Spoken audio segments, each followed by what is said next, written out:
The motive for the alleged offence is that the deceased had eloped with the wife of the appellant.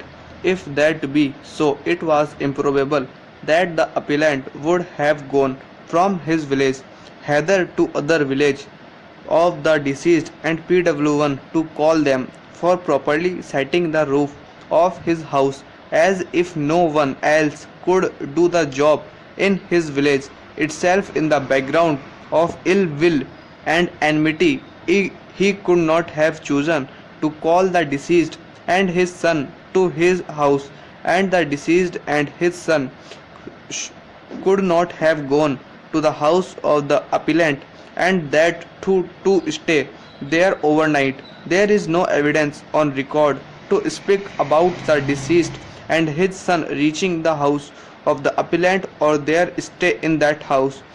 PW1 was the only eyewitness according to the prosecution. He, being the son of the deceased, is obviously an interested witness. His evidence ought to have been scrutinized with greater care and caution. Even otherwise, his evidence is not corroborated on material aspects by the evidence of other witnesses. According to the prosecution, PW1 had gone to the house of on the date of incident and returned to the house of the appellant at 11 p.m. But PW3 in his evidence as stated that left his house at the time of sunset in the evening. It may also be noted here that PW3 did not support the prosecution case and he was treated hostile. Stated that when PW1 and his brother were coming to village, he met them on the way and told them that the appellant had killed the deceased and they need not go further and should return and go to police station to lodge the complaint. PW2 has stated that he was told by Guman Singh about the appellant killing the deceased, but Guman Singh does not support the case of the prosecution and the statement of PW2.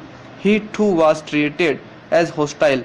The acts alleged to have been used in the commission of offence said to have been recovered at the instance of the appellant was not produced before the court, and there was no occasion for the doctor to confirm whether injuries of the nature found on the deceased could be caused by such an act.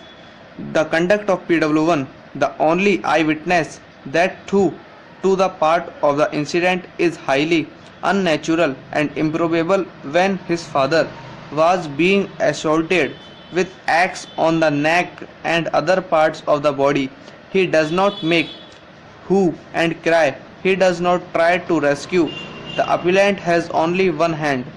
The PW1 and his father in the ordinary course would have overpowered him, and it appears doubtful whether the appellant could assault with his one hand, causing so many injuries on the body of the deceased in the manner stated.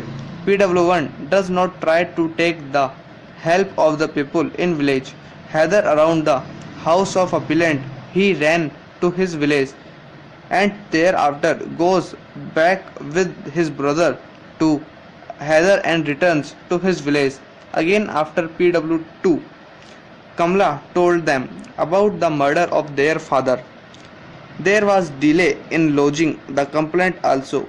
These factors would render the very presence claimed of the PW1 at the place and time of occurrence itself doubtful and incredible. Apart from material contradictions and omission in the statements of witnesses, these factors clearly indicate the serious infirmities and improbabilities of the prosecution case, giving rise to grave doubts as to the involvements of the appellant in the commission of the offence.